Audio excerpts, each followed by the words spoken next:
Saudara-saudari terkasih, selamat pagi. Salam jumpa lagi dalam Sabda Siap Saji Senin 5 Oktober 2020. Marilah kita berdoa. Dalam nama Bapa, Putra, dan Roh Kudus. Amin.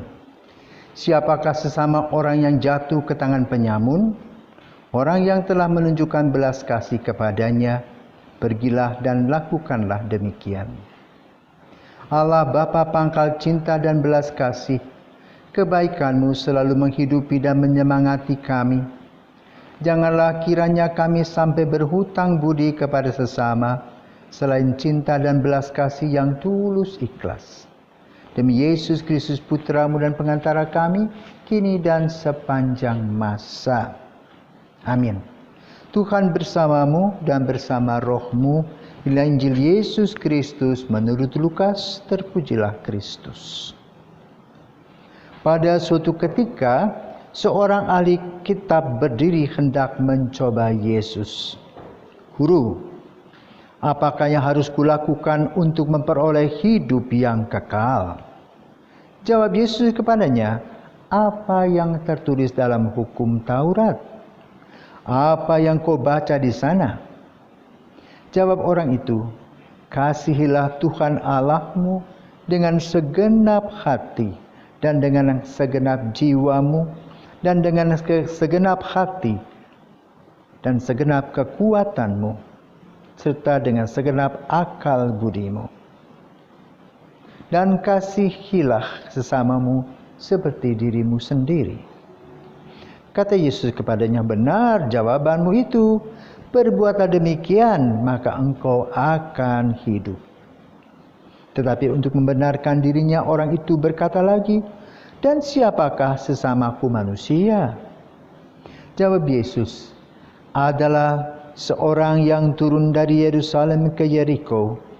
Ia jatuh ke tangan penyamun-penyamun yang bukan saja merampoknya habis-habisan, tetapi juga memukulnya, dan sesudah itu meninggalkannya setengah mati.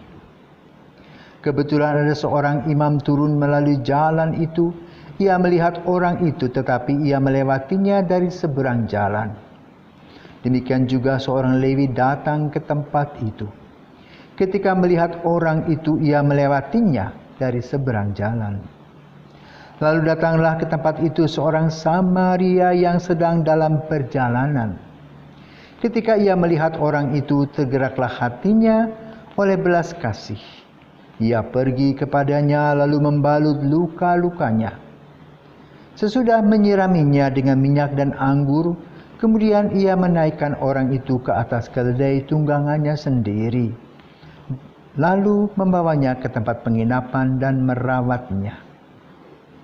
Keesokan harinya ia menyerahkan 2 dinar kepada pemilik penginapan itu, katanya, rawatlah dia, dan jika kau belanjakan lebih dari ini, aku akan menggantinya waktu aku kembali.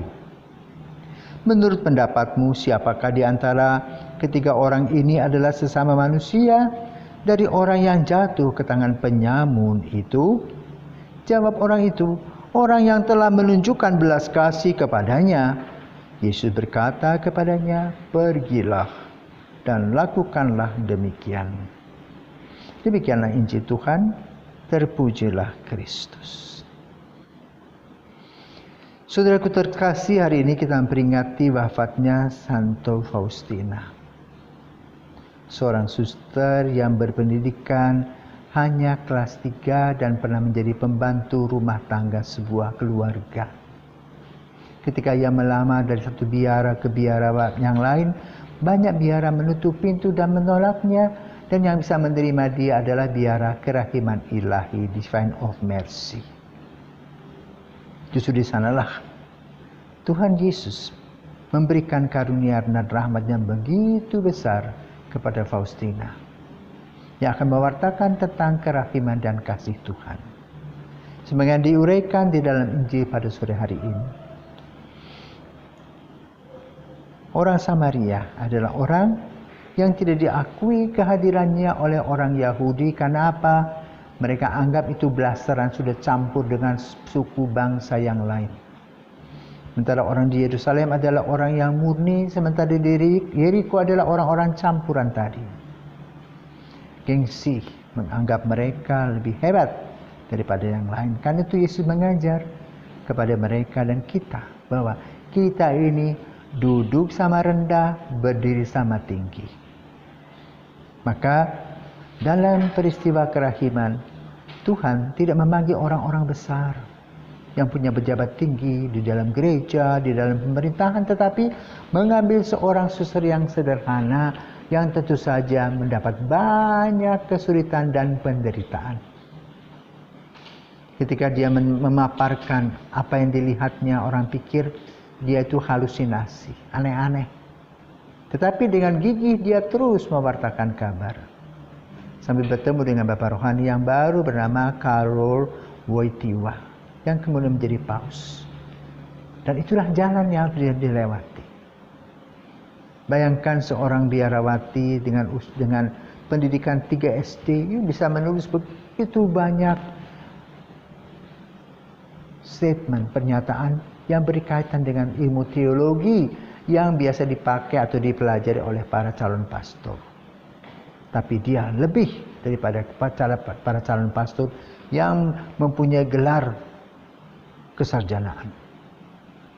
Tuhan Yesus memilih orang kecil, sederhana, yang mencintai, dan Tuhan Yesus ingin memaparkan kepada setiap orang bahwa kerahiman Tuhan menggambarkan kasih Tuhan yang senantiasa abadi, di mana kasih tersebut sering dibuang oleh kita, dianggap sepi dan anggap sepele. Tetapi justru Yesus mengajarkan kepada Suster Faustina agar kita membenamkan diri di lautan kerahiman karena kita tidak pernah sempurna. Kesombongan sering menghiasi kita karena kita sudah punya kedudukan, kita sudah punya kekayaan, kita bisa perintah orang lain. Tetapi hati menjadi kosong karena kesombongan tadi. Sementara Suster Faustina yang justru ditolak oleh para susternya saat itu, kini menjadi seorang yang betul membawa dan menghantar kita akan arti kerahiman ilahi. Maka setiap kali jam 3 sore Yesus mewartakan kabar untuk mengingat kewafatnya pada jam 3 untuk berdoa sejenak. Berterima kasih kepada Tuhan karena boleh menerima putra Yesus sebagai sang juru selamat kita. Maka melalui Santo Faustina kita diajarkan bagaimana Tuhan yang Maha Rahim itu hadir dalam diri kita. Allah yang kudus-kudus dan berkuasa, kasihanilah kami. Maka mari kita berdoa agar kita boleh merasakan pengalaman Santa Faustina berjumpa dengan Yesus secara pribadi, dan itu menguatkan kita dalam situasi manapun juga. Selamat merayakan Santa Faustina. Semoga para anggota yang masih banyak mengalami kesulitan untuk mengekspresikan doa-doa koronka dan pewujudan kasih Santa Faustina diberikan kekuatan dan keberanian untuk terus maju, menembus awan kegelapan, menembus awan bersama dengan Yesus. Yesus kerahiman. Selamat.